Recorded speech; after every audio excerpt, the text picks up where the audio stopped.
Kennedy, everybody, and that you're able to tune in with us today. Early today. But anyway, we're doing our thing and we're here. And I have, with Honey, and I have here in the studio my partner, my brother. Hey, man, it's good to be here. Mr. Randall Michael. It is true. Ladies and gentlemen. Please. Theater phenomenon. Put your. Anyway, no, it's good to be here, man. You know, it's been a while since we talked. We got a jam-packed this show today. Yeah.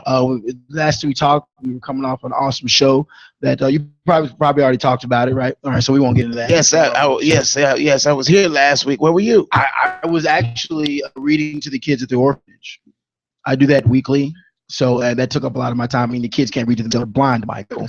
Don't be, okay? They're blind, so they can't read. Okay. And I don't know if you ever tried to see Braille, but it's another story. All right. Just in case y'all wondering, Miss Tashika Benson is here. She's not here. She's not able to be here today. She's taking a sweet vacation week. Hey, hope that she's resting well, and she'll be back in full strength and health next week or the week after or whatever, however long she wants to take. But the point is that she rejuvenates herself. But we're here. And we have a special guest, we got a guest sitting in with us. Yes, guest, Michael. Man, we have drum roll, Tori B. The artist. What's up? How you doing? I'm good. Yeah. Yes. Also known as Aqua Summer. We gotta put that out there. Aqua Summer. Put that out there. Yeah. Okay. Yeah, she was in. She was actually with Confessions, and she actually played my fiance. Yes. Which was called Aqua Summer. Super Goggles Chuck. Yeah. That was the full name. Folks, you will have to see the play to understand what I'm saying. Okay. But anyway, she is here and she's sitting in with us.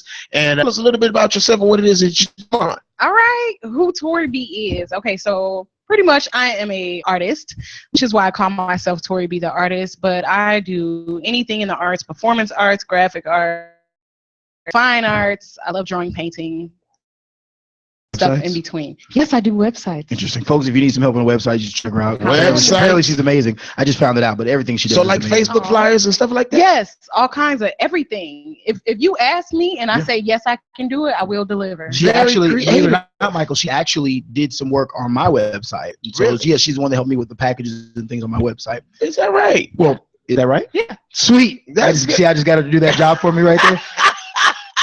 Free of charge too, right? That's it. No, well, it wasn't free, but yeah. Baby, we have to get black people in the community doing good. That's right. You're very, very creative mind, and she's also a poet. Yeah. Well spoken word artist. What is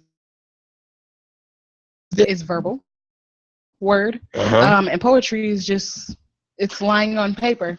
And sometimes spoken word artists, they could be rappers or anything else, or they talk like all the time. No matter what I do, you have to know I. So is that spoken word? I think it was. What he did was gibberish. Gibberish. Hold on, let's not front. I got mad skills. I can pull a haiku out of my hiney. Well, you know your skills are just as good as your singing skills. But anyway, we're not going to talk about that right now. Just on my singing skills, man. I'm just saying. It's all good. Out here in the community. And first of all, let me just give a shout out to things real quick. I'm not going to take up a lot of time. Go ahead. I want to give a shout out to Edna Green, the lady at Burger King that gave me that $4 2-for-4 coupon. All right, Edna. I couldn't eat without her. Right? So that was 2 for 4. And the girl that was in front of me, I didn't get her name. That was in front of me on the train. She got mad. I think my burger was juicy, and I think I dropped on her back. And she got mad and got up and moved, and I apologize. I just want to send a shout out to you, sister. I apologize. The burger was juicy. You dropped the burger wasn't my neck. I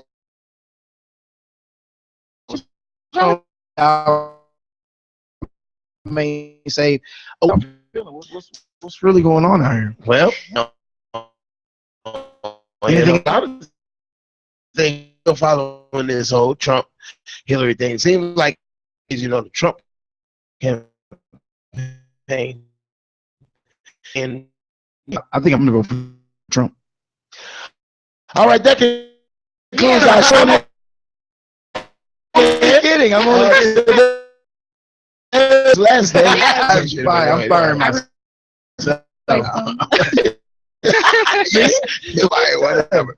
Yeah. So I've been following a lot about. We talked a little bit about that last question. You disassociate yourself from your friends. We're all surprised when we go up and down our timeline. We all see those friends that apparently all of a sudden are voting for Trump or someone that you quietly didn't know were racist. Because you can say what you want to, but if you're not just 8 times out of 10, if you're a Trump supporter, you're probably racist. And it don't have to be just against black race, whatever. A bigot. But some people will say, "Well, I support him because he's a businessman," and I'm like, "That's right." But most of his business has failed, from what I understand. They fail. Not only that, he goes bankrupt. So how do you trust him? And I won't always trust.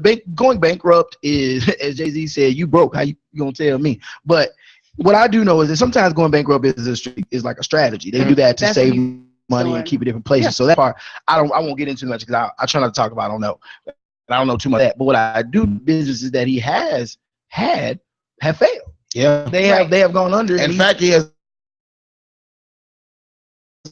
a bunch of loans right now. That's it.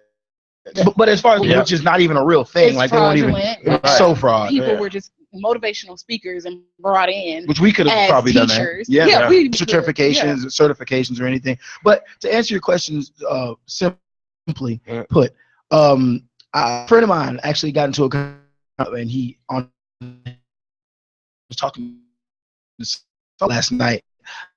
There was 4 hashtag Black Lives Matter. Wow. I said to myself, what is your point? Really, you got 4 people jumping on anybody. I don't care what they are. They're cowards to me. Yeah. Right. I don't care what color they are. And for you to sit there and say Black Lives Matter is that your attempt at satire? And he said, "Yes, Randall Michael." He tagged me back, "Yes, Randall Michael, satire." And I said, "Oh, I was afraid so." So I promptly looked up the definition of satire. And I put it there and I said, "So which part are you ridiculing or making fun of or poking fun at? Was it the blacks, the lives, or the matters?" Right. Because it's very simple to me. Which one is it? Right. And of course, after my so-called area and time, he inboxed me and I'm like, "No, get out here. You put it out there. If this is what we're doing, let's do it." You know what I'm saying? Right. But all lives aren't the ones that are under fire. Well, you know the way I see about that. When they say blue lives matter, all lives matter, we all know that it is a contradiction to Black Lives Matter. Okay. Exactly. And so I love Smurfs just as, but it makes no sense. And I people saying it, which I can't understand. Save my life. Talking about all lives matter. Yes, all lives matter. But if you're saying an victory to Black Lives Matter, okay, we know what the real purpose is. They may try to distort it. They may try to dissolve the meaning of it. But that's what it's all about. Anytime, go ahead. You guys. I actually had a thought about that. I said that, as Black people, we can say that all lives matter. But for a white person to say all lives matter, or not a white person, but someone who is opposed to the Black Lives Matter movement, for them to say all lives matter is for them to debunk Black Lives Mattering. But as African Americans, we can't say if we're not going to believe that all lives matter. That's right. So we can say it with a different effect. I see what you're saying. But if it's said on the other side like that, it's like, well, we're gonna just sweep. Kind of like us and the N-word. Right. Is that kind of like the same thing? I think it's to a degree. To a degree. Yeah. I mean, we have to. I don't want to accept that. At this time, yes, all lives matter, but all lives are not under fire. Period. Exactly. And I agree. And when it comes to the Blue Lives Matter, you weren't born blue. Ha. That was a you put that on. Exactly. I can't take this black off. Exactly. I was born black. And you're persecuting me for who I am. I can't change this. Right. I can go try to bleach my skin, but I bet you're going to treat me the same way. That's a lot of times we try to say, oh, I'm mixed. They still see you as black. Speaking of which, didn't we were just recently talking about Bow Wow's comments about being mixed? And first of all, I didn't know the brother was mixed. Bow Wow. He mixed with green eyes. What do you got? Green eyes. That's from context. But anyway, look, he's being mixed. We need to look up. He's not relating to civil rights issues. Yeah, I don't even call you. It's a pop. Chavis It is a mockery. Young men and women, grew up with Bow Wow, looked up to him, saw him in he was the I never liked Michael Jackson. No. Anywho. No. That was more like Usher. Usher was Michael Jackson. Now, you know what? We had another issue like that also with like Raven-Symoné as well. Well, still saying. I don't even want to. Does Raven-Symoné I don't even want to give her any airtime. I don't know. She dates women. But really? Exactly. Yes. So my point is this: what is it that would make them even deny that? Want to deny that part of themselves as being black? That's really a good question, man. I wish you could did he explain it? Did he say anything? He commented on about being mixed and not relating to the civil rights. So is it because now realistically he's always had money, but see the funny thing is about that money don't really matter because if they catch him riding down the street black, that's right, driving while black, he will relate to that movement. That's right, real fast. I bet you he will, because they'll have his behind down on the floor the same way they have anybody Joe Blow and everybody else. Yep. But it's an overcast for us to not to be proud about being black and who we are. It is another thing that when I hear things like about Bow Wow, it's another thing that shows me that they buy into the white supremacy. I agree. You know what I mean? I and agree. Because and let me say this even to white people.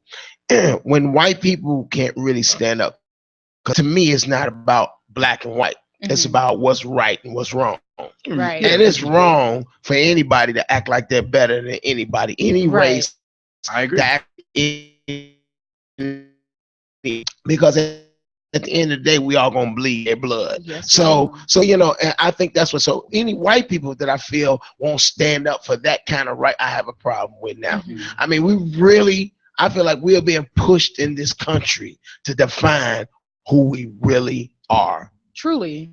I really do feel that. I feel, and I've been, and don't get me wrong, I love white people. I love people of other ethnic groups. I love white people too. I saw your face. Man, I hope you're listening. I love y'all too. Man, I love any race. I love people. I love people. You are a people person. I think I am. But the thing is that I have to realize the fact that my culture or my people is the ones that's being affected most. Of course. Something has to be done. Now, the minute I stand up and say do something, they're gonna be, oh, you just pro-black. Yeah. Well, Well, Dave Chappelle said it best. I think we talked about it last time. If the amount of black people, if the amount of transvestites was shot, be pandemonium. Exactly. It'd be a conspiracy theory. It'd be, everywhere. Right. And they would call it a hate. Exactly. A hate crime. Or if this was dealing with rape versus killing. Come on. Then it'd be an issue. It'd be a major issue. Like, let's stop the rape culture. Yep. How about we stop the blue on black culture? And I think that people need to realize that, and I don't any of the kill cop, anything like that. I don't condone any of that. I don't think that's true. But I do feel like the law is not going to work for them, and there's no hope. They're going to take that's what they're going to take measures into their own hands. It has happened before in history. The Black Panthers, that's about. It's always going to happen. But they got police and the police. The entire thing. Yeah. And they got dismantled the way they Yeah. did because they weren't running around, starting fires and bullying people. No, they were standing up saying, "We're not going to show you what we're going to do." And you know what? Try. And they went to the extent of giving to their own community, Exactly. feeding their own community, protecting their own community, and serving to the point. And I'm gonna tell you, familiar. But this is the real reason why I feel like they had to dismantle it, because we was becoming so self-sufficient that we wasn't even gonna need them. And it's happened every single time. What white supremacy is the halt of black success. That's right. So what ends up happening every time we do something for ourselves, they're gonna come in. And that's right, because that means we're taking away from them. Exactly. Because a lot of them and most of America has profited off of what black people have contributed in this country. And $1 trillion run through our hands. So we're circulating the most money. Yeah, but we don't spend it with ourselves, and that's the problem. Yep. We only keep $1 in our community for 3 hours before we go give it to somebody else. Yep. We can walk down a street and give it to somebody else's community by just going to the corner store. Because guess what? That man ain't finna give that back to that community. Right. He's gonna go. That's right. And that's the problem. And all of a sudden, they begin to take over the community. Yeah. And that's kind of what he tried to tell me. Yeah. He tried to tell me, he's like, so Black Lives Matter movement. He said, you guys, what do you burn down stores? And I said, well, actually, man, if you think about it, we don't own no stores in the neighborhood, so are we really burning down our own stores? I said we don't own no stores. You don't see, when you go to the corner store, you don't see us. Mm-hmm. You see someone else. Else. So in our neighborhood, making money off us, right? With products.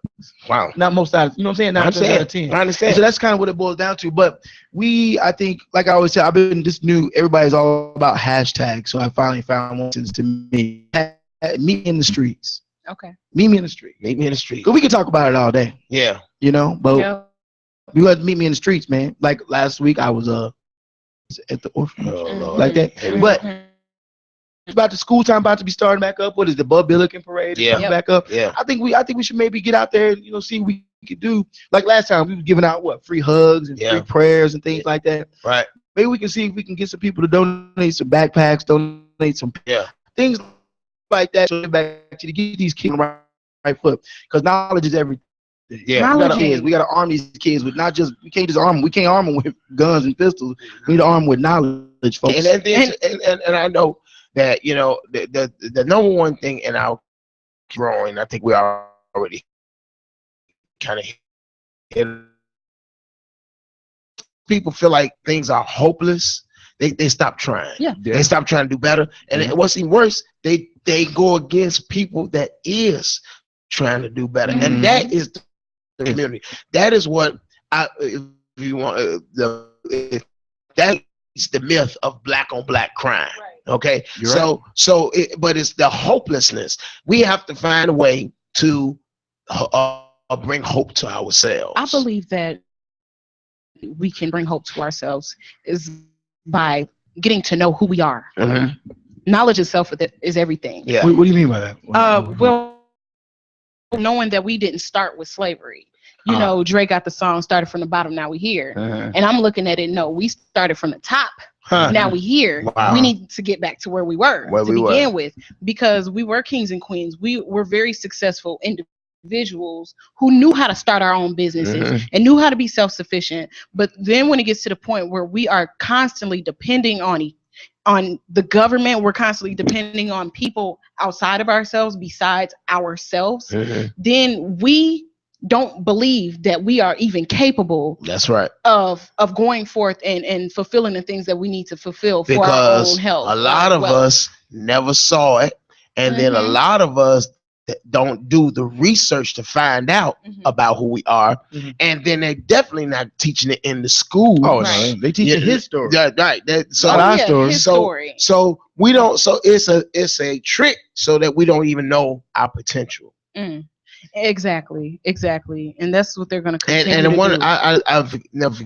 I went to a school. It wasn't Malcolm X College, but it was Malcolm X Learning Center. And I remember forgetting what I meant this guy's name, but he said, you know what? He had to teach. He said, I'm teaching history. He said, but we're not gonna learn U.S. history. We're gonna learn Black history in my class.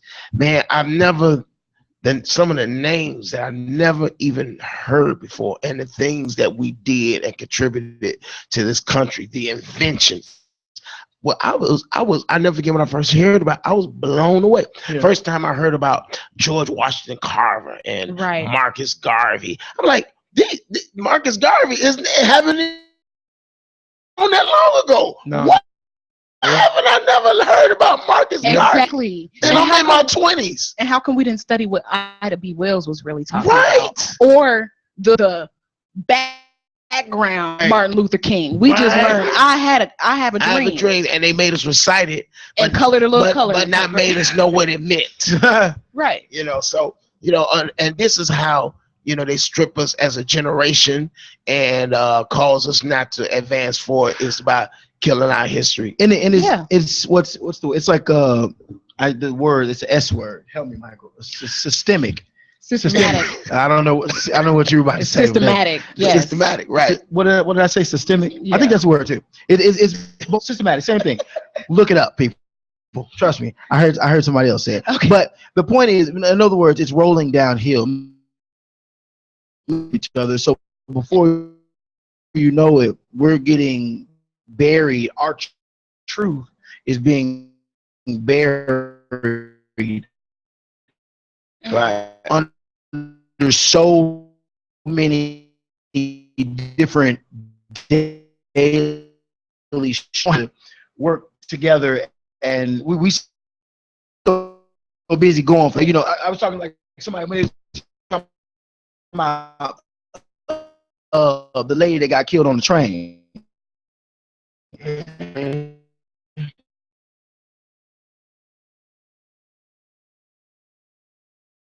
One of them gonna get stabbed. Right. He got a knife. So if we jump them all at the same time, it's gonna be one of us. And you think, well, who's gonna be the one? Right. You see what I mean? It ain't gonna be me. How that is happening, somebody's losing their life. Yep. But it's the same thing. While that's happening, we're losing our history. Yep. While we're trying to stay afloat, things are past. We're instead of getting buried under. So I guess I don't know, man. It gets sad when you think about it. But like I said, get sad. we gotta come together and like I said, meet me in the streets, man. Meet me in the streets, because talking about it as we do, it ain't gonna do no. We gotta start, because then you get people, they throw stuff out here like this. Like you little people that know. Sometimes if you ain't got nothing smart to say, just shut up. Yeah, just be quiet. If somebody asks you something, a question, because I guarantee you they heard him say that. They heard Bow Wow say that somewhere before he said it on the news, and somebody thought it'd be perfect for him to get out there and say. Yeah. I guarantee that. I feel like need to say stuff like that, honestly, because it's getting ridiculous. You have Stacey Dash, Raven Simone, and now we have Bow Wow. And it's like, it's right now that they decide to disown Ohio. Well, disown their one of the things you have to understand, sometimes bad intention is better than no attention. Right. What attention would Stacey Dash be getting right now if she wasn't getting the negative attention? That's true. Getting? That's true. So I understand. At some point you gotta understand though, because they'll pull you, think just because you got a nice set and light skin that they won't pull you out that car and mess you up too. Yeah. They'll do it in a heartbeat. Yeah. Yeah. They definitely will. You got Plessy. Ferguson? I don't know his first name. Well, I do know his first name, but I forgot. But Plessy, he was 1/8 black. 1/8. So you have him, and they still said, no, we're going to have to move you. As high yellow as she was. She was, wasn't she? You have a lot of people out here. And the crazy part, J. Edgar Hoover actually had black in him. Well, wow. Well, a lot of people don't know that. I heard about that. There's a couple of so they've theories been around. on that, but it's cross-dressing and everything. What I hear, you hear about that? I mean, about that, but I wouldn't be surprised. Yeah, he said he used to be a cross-dresser. Yeah, but I did want to piggyback off of what you said, please. About people only doing things for self. The matter of the fact that people do things for self, if they feel so reliant upon the system or upon their job, they're not willing to make a sacrifice because nobody else is going to look out for them. They're not, hey, if you go out in the streets and march, you on your own. On your own. But back in the day, it was like, look, we gonna bond together. I got you. And the thing is, and I tell you, to that effect, you know, it wasn't even about the march. It was about us being together. Yes. Even if everybody didn't agree, whatever we decided, we was going to do it together. Yes. Okay. No, I don't want to go out here and march, but if that's my people, I'm going to march. I want to walk to work. Right. Doing the buck to work. Yeah. Yeah. And they didn't boycott. They boycotted for 381 days. There you go. Bank Montgomery Bus Company. Yep. That's the power. That is the power and we don't have, even know. we can come together. But that's why they have infused so many things in our community to keep us divided. Yeah. And we fall right in the trap. Willie Lynch. And unless I think it was David Banner. You know, David Banner. Yeah. He's very vocal. Yeah, but they never put him out there. See, but he was saying that unless there's a loss of financial, it has to be a financial loss. It has for them to pay attention to you. You got to mess with their pockets. You got to mess with their finances or mess with their lives. Yep. Exactly. And their lives is their finances. Yep. Right. Of the time. Yeah. So if you like you said 381 days, that's a long time. That is a long 381 time. days. That's right. Yeah. Because we was determined, and they didn't just think about themselves. Right? No, they couldn't. They thought about their kids. Yes. They thought about the future generations and everything. And you have to keep that in mind because the way things are happening now, I'm scared for my son. Right. I'm scared for my grandkids that are going to come up. I'm scared for them. So, you know, this ain't just about me, people. This is about our future generation. We have to think about that. We have to consider what it is that we have to face in the future. We really do. We really do. I think we've become a culture that's been so wrapped up on convenience to the point where we don't understand that you cannot change everybody at the same time. Well, I will say this. Not even convenience, but here's the thing. And the record companies are doing it, and politicians are doing it. See, they'll give you something, okay? You're a black man like I'm a black man, but they put you up in the house and put you up in the car and fix you up. Fix you up real nice. Okay? But you can't associate yourself with them. The rest of them. There you go. Yep. Yeah. And the point, and some of us fall into that. But until we all free, none of us ain't free. That's how I see it. And our final thought, we have to see that we are a unit and that we have to work together for this to work. Yep. Because other than that, we're going to be letting each other down. Yep. You know, just looking out for one another and really bonding together and getting past all that crabs in a barrel mentality. That's it. And stop listening to this garbage music. Yep. But you know what? That's mental stuff in your mind. But that's what I'm talking about. A lot of record companies are financing these guys. They are. They get up there and talk down to our women. Looking right, all of that. And our young people are dancing right to it. Yeah. Fetty Wap. Fetty who? I don't know, bro. Come on, man. I couldn't tell you. Man, please, that ain't no. Anyway, listen, people. This has been a great conversation, and you quick. What is? Yeah, very quick. Yeah. Well, you've been listening. Thank you for listening. We appreciate you for listening to Milk and Honey Radio. Me, Michael Kennedy, Brando Michael, Tori B, the artist. We'll see you next week. So much between Tori 5 and 6. Had a wonderful time. Had a wonderful day. Chica, come on back. Love each other. Yes. Love God. Love yourselves. Have a good evening. Peace and love.